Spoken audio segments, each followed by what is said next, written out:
Hello, everybody. Now it's time for performance hierarchy. Now, firstly, we need to know about mission and mission statements. Firstly, let us look at what is mission. What is mission?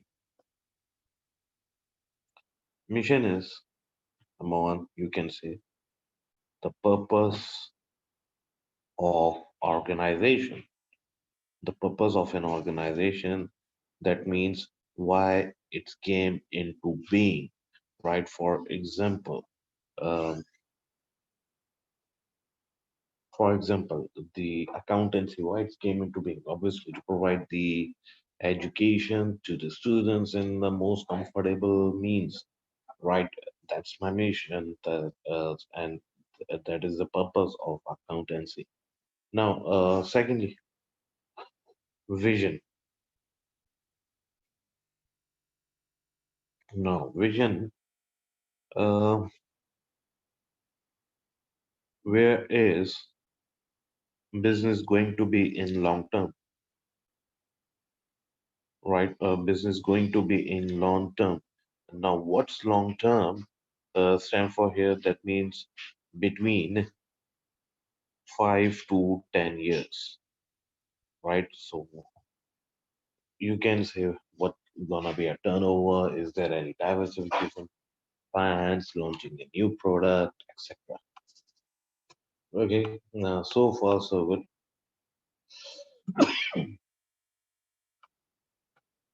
So as far as a tool, vision for the future basically has three aspects: what the business is now, what it could be in an ideal world, what the ideal world would be like. Vision gives a general sense of direction to the company.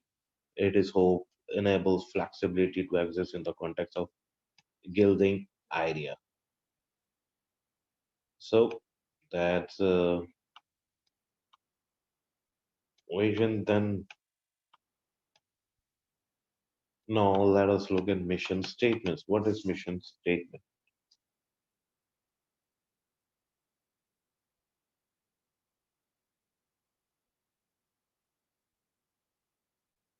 Mission statement can be, it is a brief. It should be a brief, flexible and distinctive, and is likely to place an emphasis on serving the customer.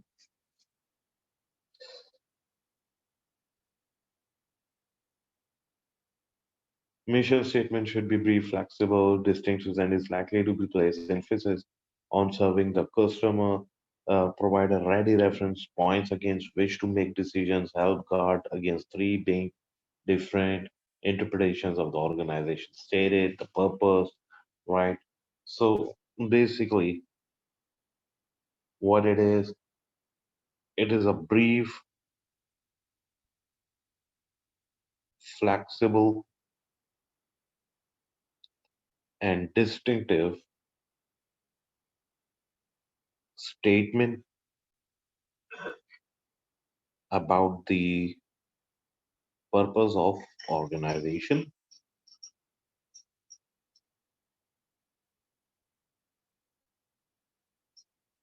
purpose of an organization. So what it will describe, basically what it will give us. Okay, it address it address following aspects. Number one, reason for existence.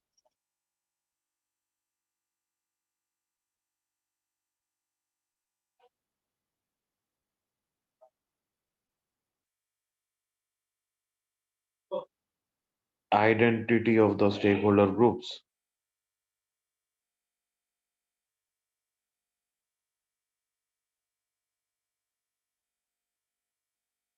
Nature of firm business.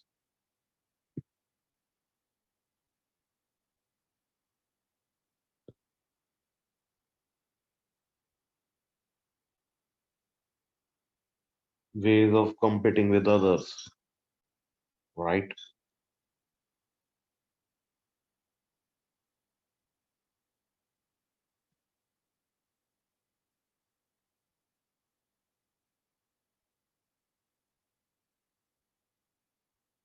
So far, so good. Now, let us look at the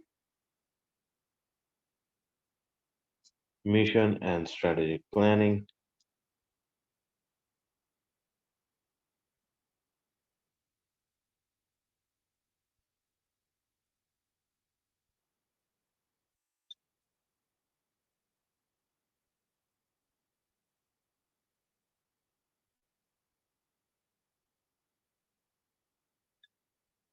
So, it's inspire planning.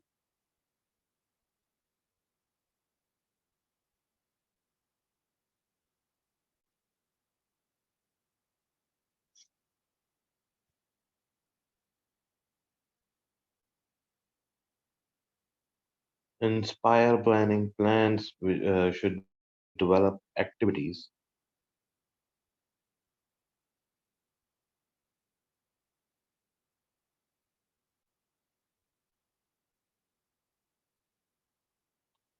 and programs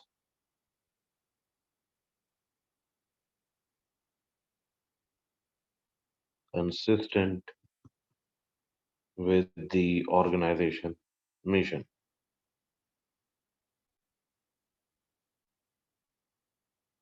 In this way, the mission should provide a focus for consistent strategic planning decisions. Okay, then we have here the screening. Now, what is screening?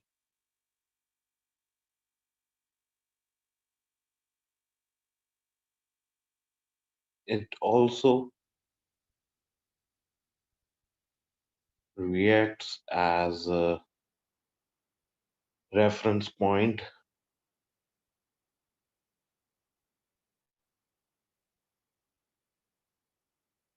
uh, against which plans are judged.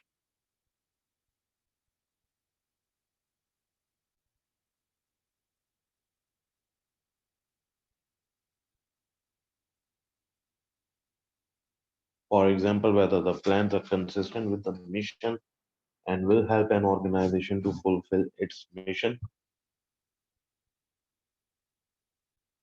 And lastly,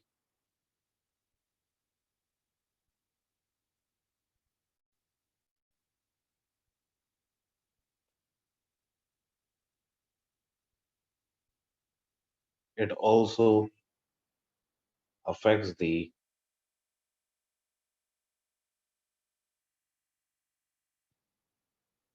implementation of strategy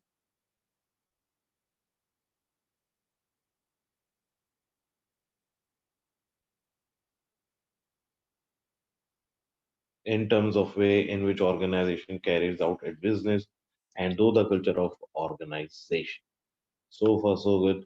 Now, as far as the mission and performance management is concerned, the underlying aim of performance management is to ensure organization meets its goals and to identify areas where performance need to be improved in order for it to do so. Equally, we mentioned that organization must have established its goals and objectives in order to assess how well it is performing in relation to them. Now, finally, we have limitations of mission statement. So, what are the limitations of mission statements? They are perceived to be public relation exercises. They are often perceived to be public relation exercise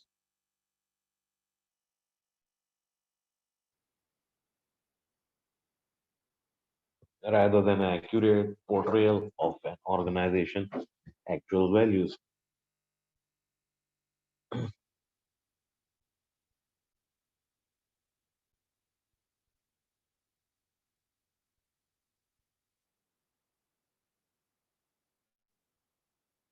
Number two,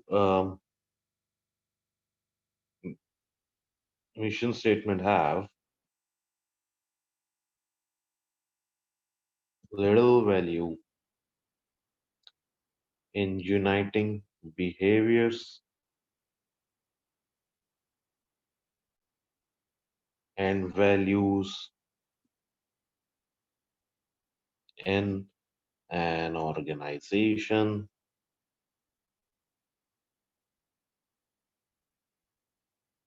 right? Because if the employees are not aware of them or to understand how they affect them, mission statement may become obsolete,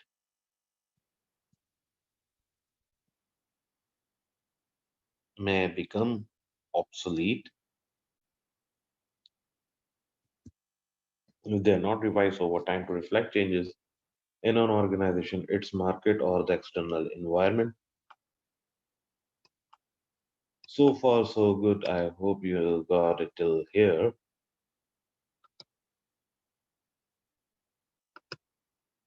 All right, so now we will look at the goals and objectives.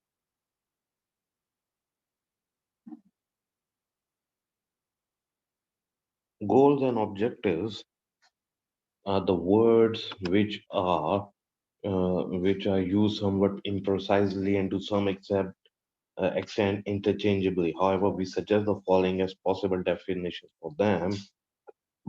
For example, goal,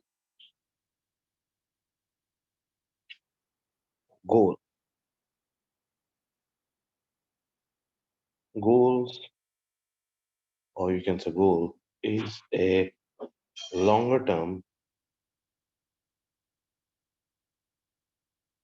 overall aspiration. Henry Misberg, Henry Mintzberg often defined goals as intention behind decisions or actions, right? For example, you said that you want to lose your weight, right? So you start running, you start doing workout, exercises, etc. That's the action behind actions or decisions behind your intentions. That's your goals, right? Whereas objectives, objectives are more precise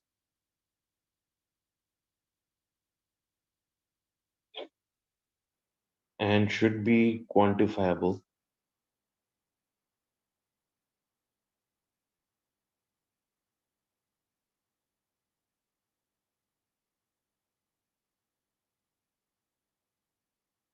Statement of an organization goals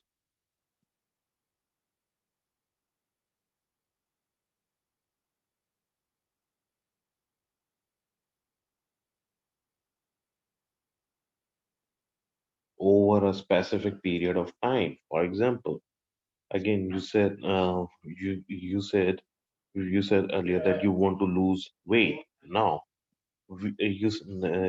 for objectives, what objective will be that you want to lose 10 kg in 3 months. Now, see here the objectives. It's time specific, right? When the goal becomes time specific, it's your objective. Simple and easy. I hope you get it till here.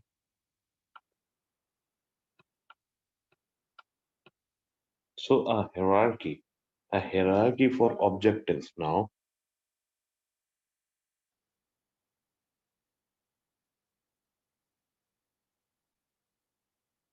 is firstly you will define your mission, then you will define your goals, right? Then you will define your objectives, and after that you will make your strategy, a detailed plan, and then your tactics,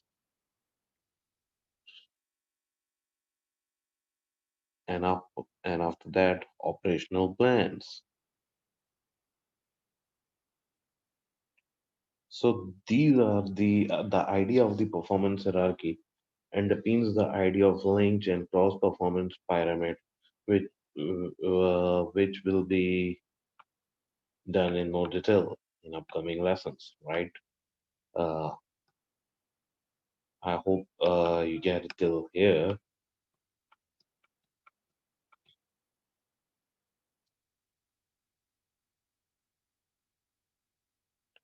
Now let us look at features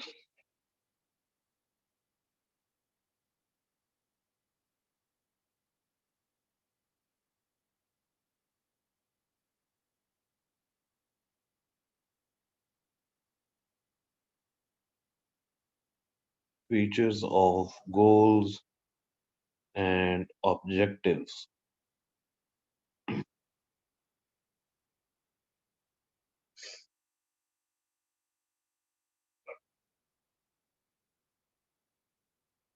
Goal congruence.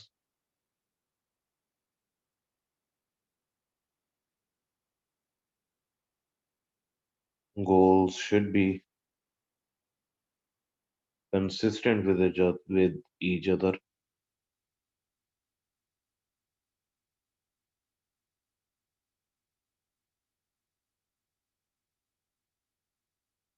right? Um, like number one, it should be across all departments.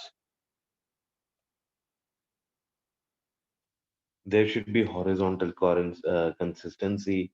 In other words, the goals set for different parts of the organization should be consistent with each other. Number two, at all levels. That is, objectives should be consistent vertically. In other words, at all levels in the organization.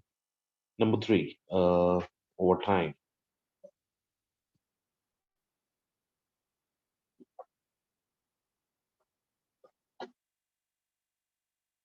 Objectives should be consistent with each other over the time, and objection should identify the beneficiaries as well as the nature and size of the benefit. So now we have to know that about the setting goals and objectives.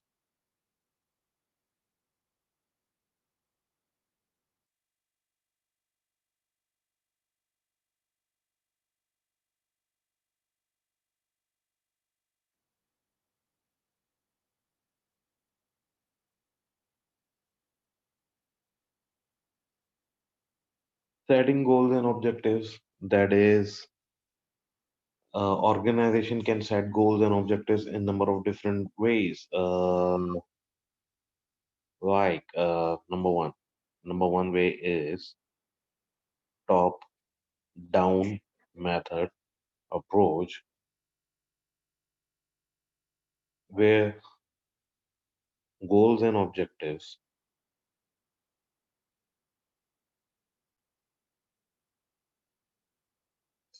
are structured from top to bottom,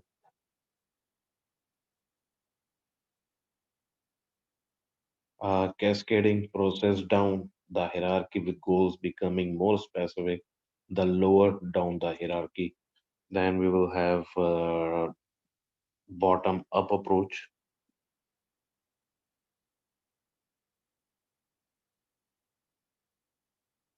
People in individual departments set their own goals, which eventually shape the overall goals of the organization.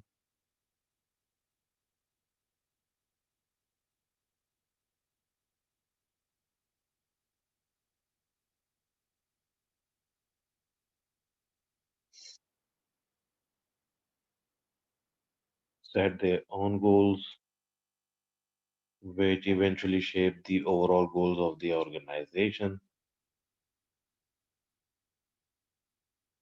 Number three, by precedent.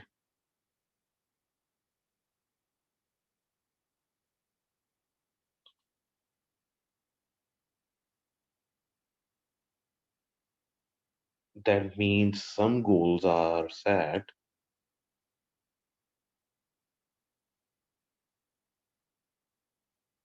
simply because they have been set before.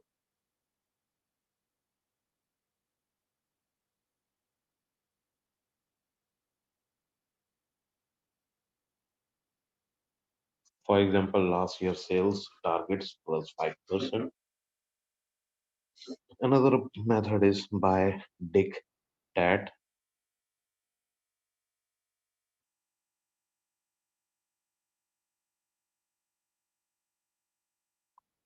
That means a few key individuals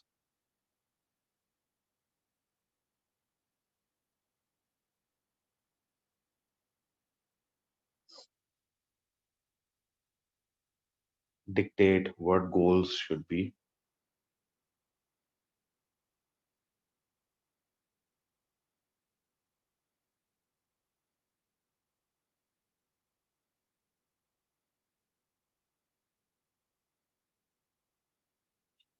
Number five, by consensus.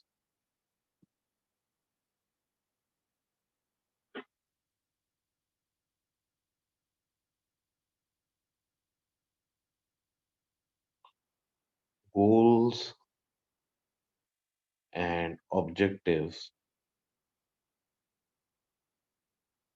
are achieved by a process of discussion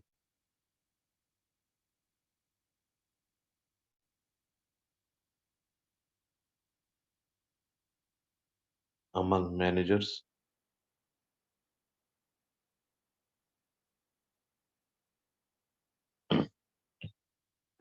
Rapidly, Japanese companies employ these approach. The setting of objectives is very much a political process.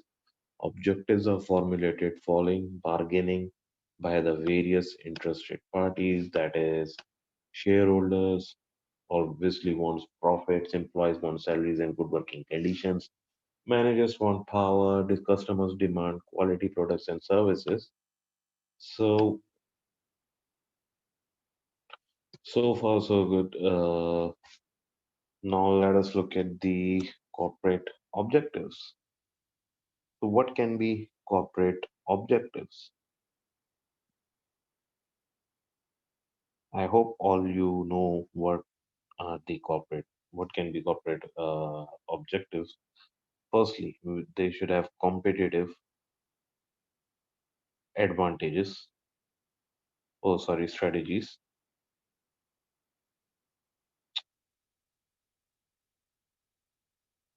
Yeah, competitive strategies.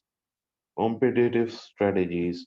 The strategies an organization will pursue in order to achieve competitive advantage. For example, cost leadership or differentiation. Um, what else? Product market strategies.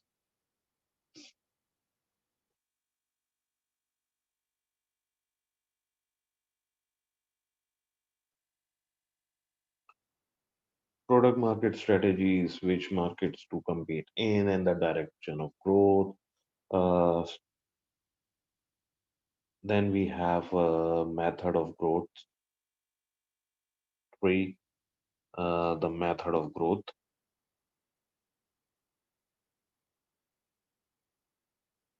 That is whether to grow organically or through acquisition or strategic alliances.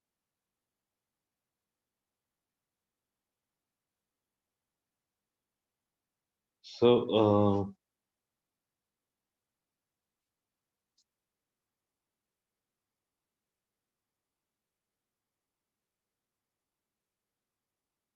now the corporate objectives versus unit objectives.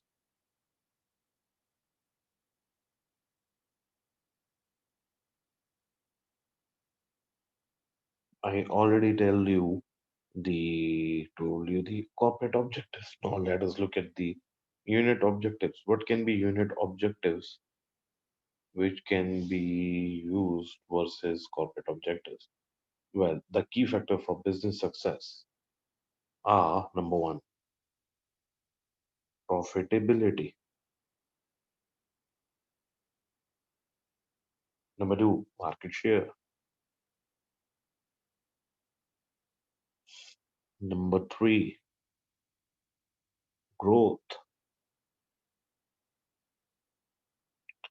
And number four, cash flow.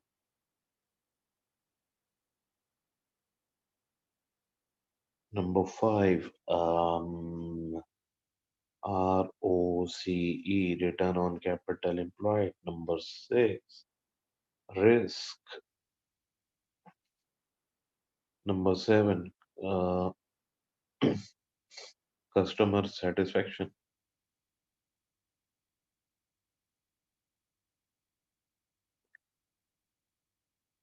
Number eight, quality. Number nine, industrial relations.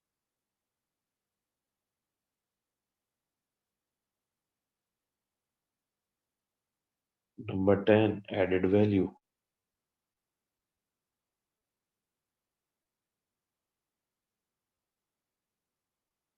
Number 11, earning per share.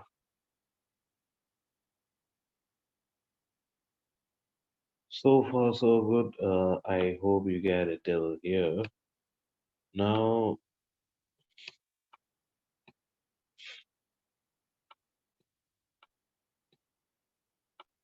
let us look at the another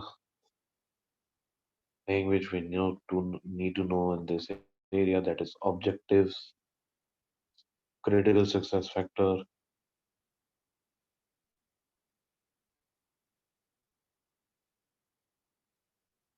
and performance metrics.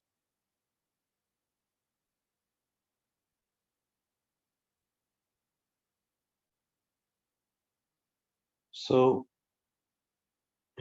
as far as the performance metrics, critical success factor, and objectives are concerned, we already know that CSF, that is critical success factors, are key activities, or you can say activities, those activities which will determine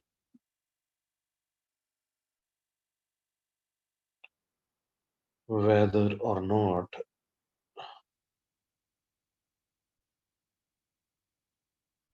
an organization achieve its objectives.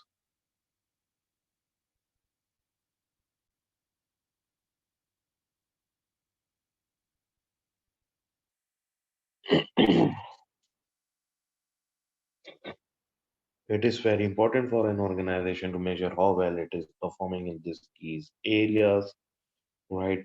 So, critical success factor are those of products or service which are particularly valued by customers, and therefore those at which a business must excel in order to outperform its competitors.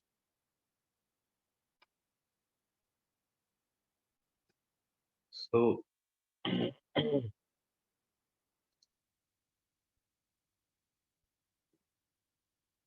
I hope you get it till here. Now,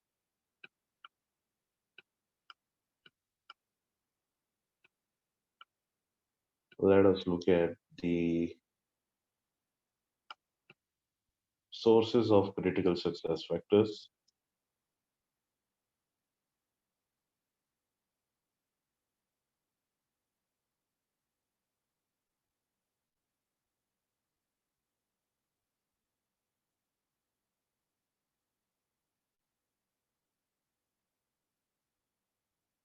As far as the sources of critical success factors are concerned,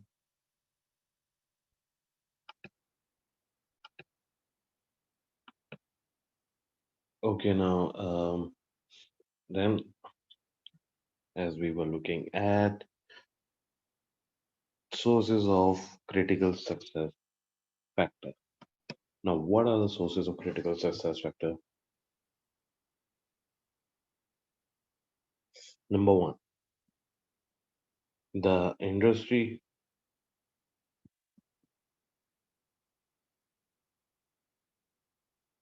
the business is in.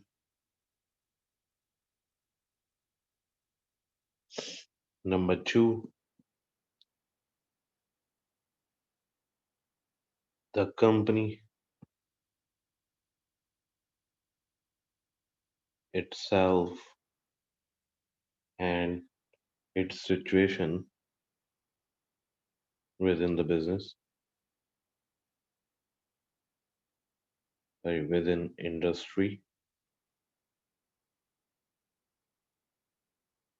Number three, uh, external environment.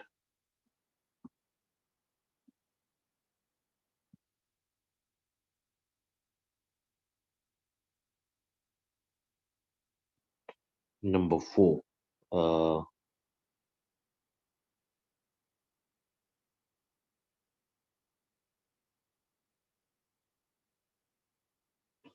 temporal organization factors,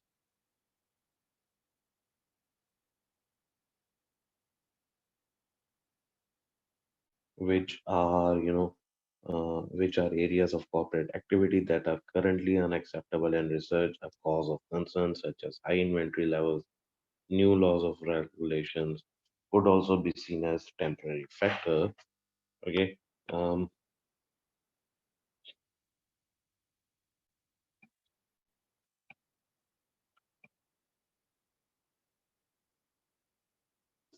Now let us look at the types of CSF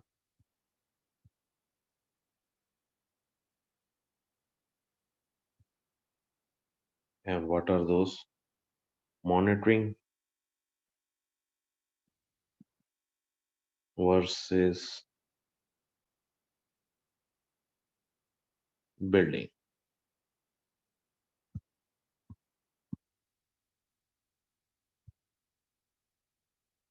Monitoring CSF relatively have short-term focus. Okay, building CSF have long-term focus.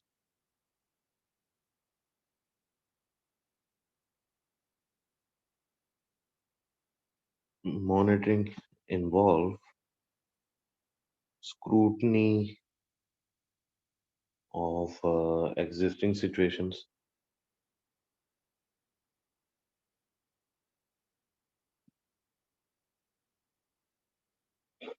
Building involves a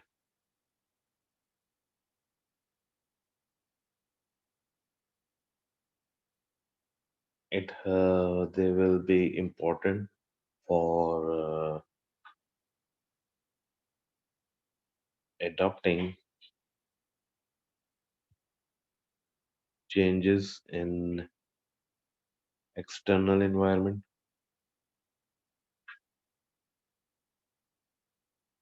Okay, so these are the differences. Now let us look at operational performance.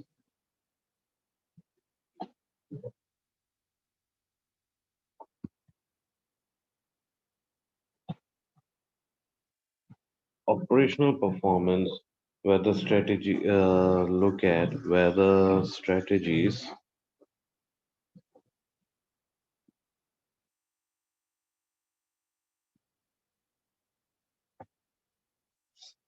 implemented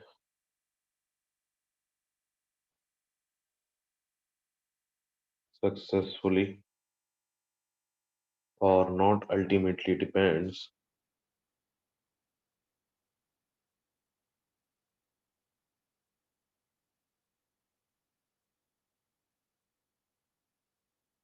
on operational performance.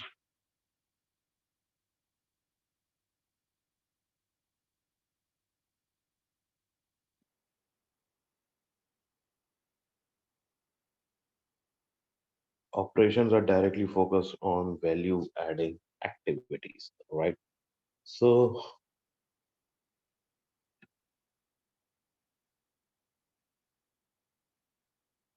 the course of the APM requires you to identify and discuss the characteristics of operational performances. Operations are the day-to-day activities that are carried out in order to achieve specific targets and objectives. I hope you all know. So let us look at here are some examples.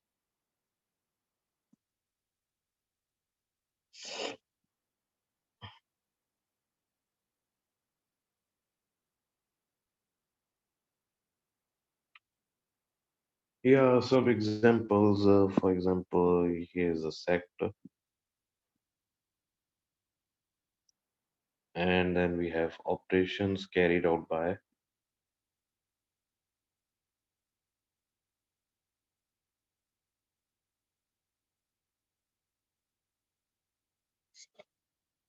You will have fast food,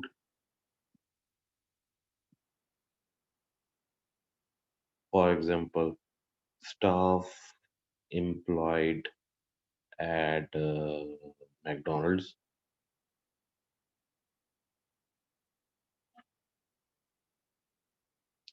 bank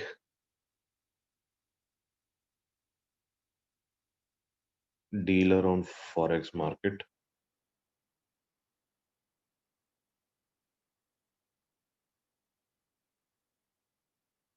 law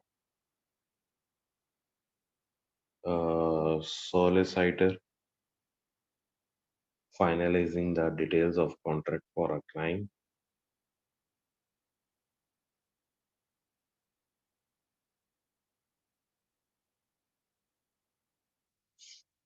details of contract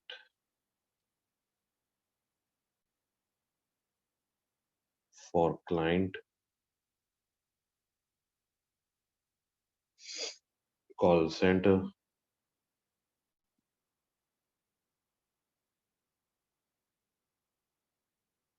uh, people posting switchboard,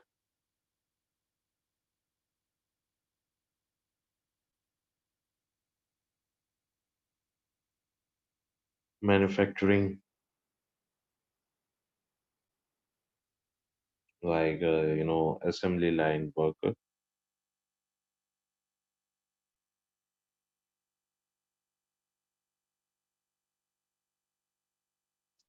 The characteristics of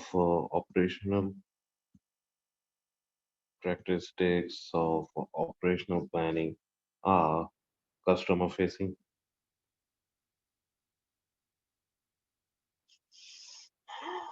Number two, specialized,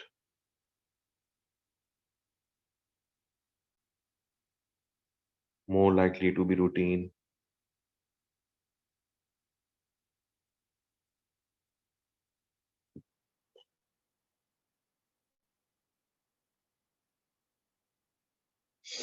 limited in scope,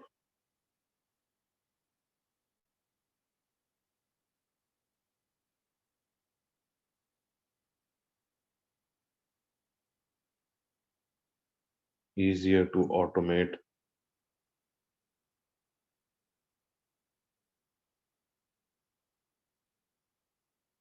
Okay, so far so good, and I hope you got it until here. Then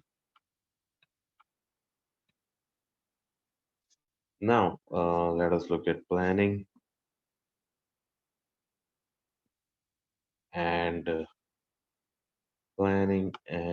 control at different levels in performance hierarchy,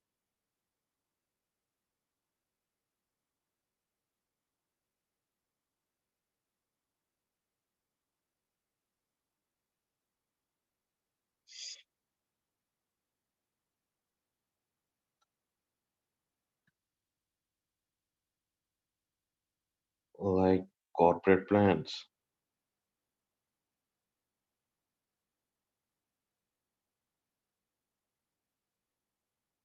which is focused on overall plans, environmental influence,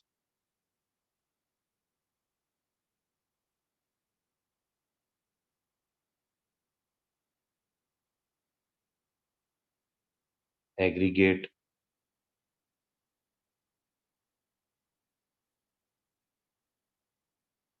sometime qualitative,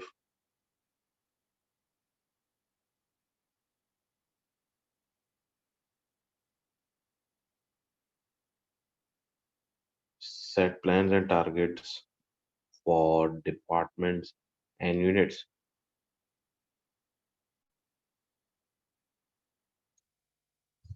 Then we have operational plans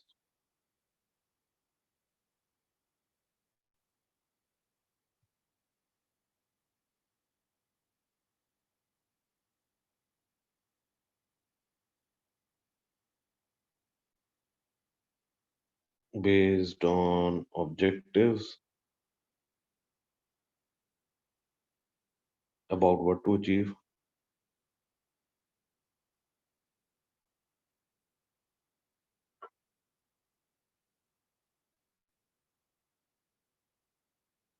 specific,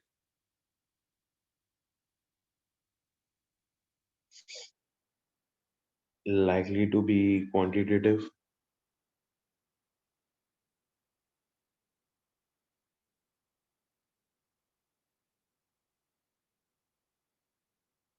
detailed specification,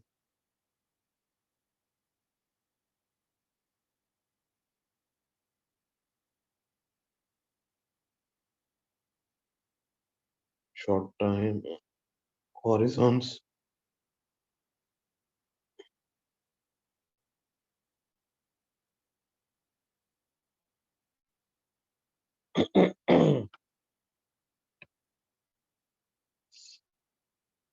and control. For control, what you need to do simply first, first set the set the targets. That will be your plan. Okay, and then obviously we have control. Control basically involve two things. And what are those?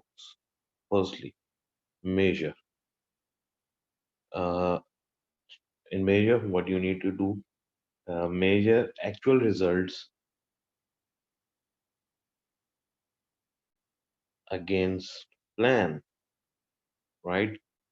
And then in control, what you need to do, obviously take action, adjust actual performance to achieve the plan or to change the plan altogether, right? Um,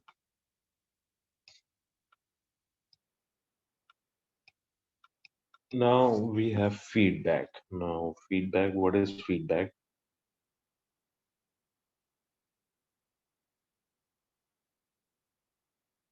It occurs when the results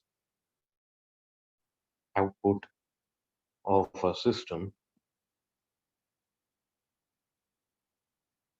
are used to control it.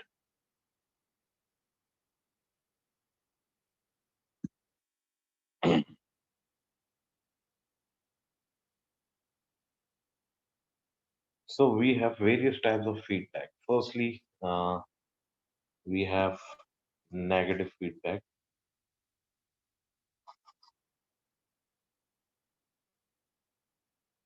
What's negative feedback indicates result of activities must be brought back on course as they are delivering from the plan. Okay, so what's this? It indicates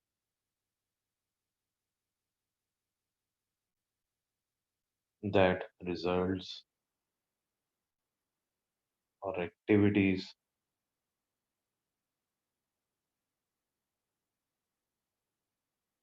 must be brought back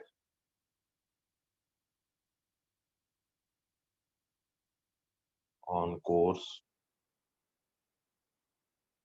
as they are. deviating from the plan.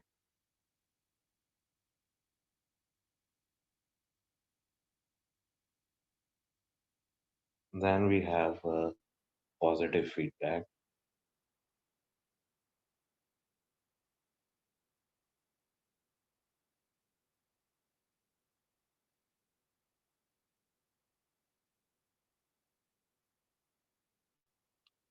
results in control action,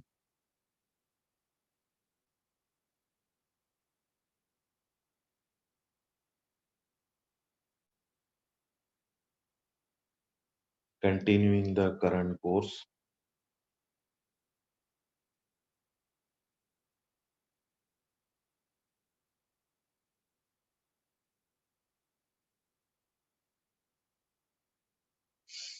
You would normally assume that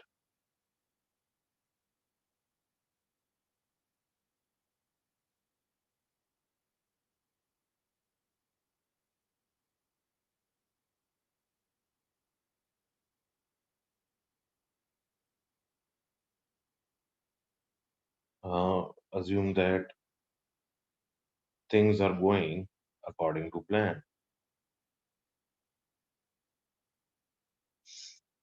right?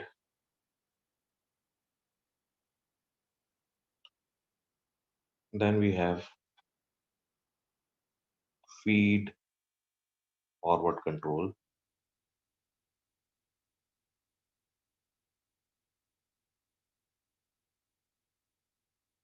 It is based on forecast results.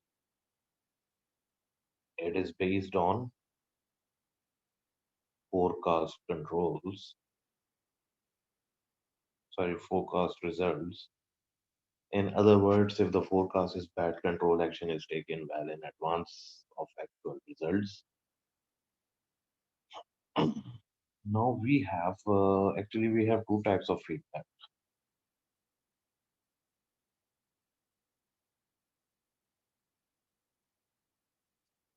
single loop feedback,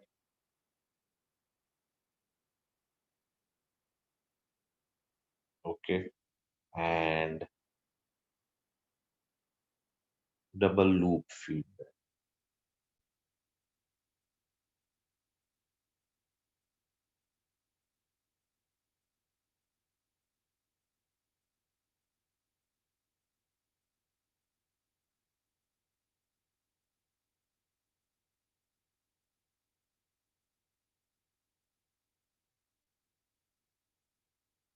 It is like a thermostat which regulates the single loop feedback. It's like a thermostat which regulates the output of system.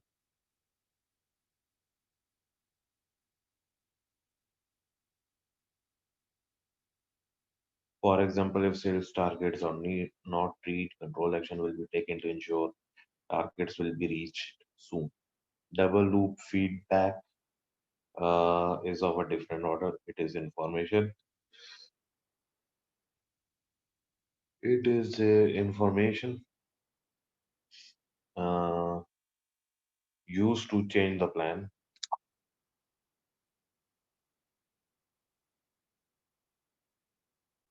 itself, right? For example, if sale targets are not reached, the company may need to change the plan, right? So that's the our area, which is over now. And by the way, it's 3:28 a.m. and after a very long day, I'm feeling really sleepy. So in next session, we'll continue with the next area. Till then, take care. Bye bye.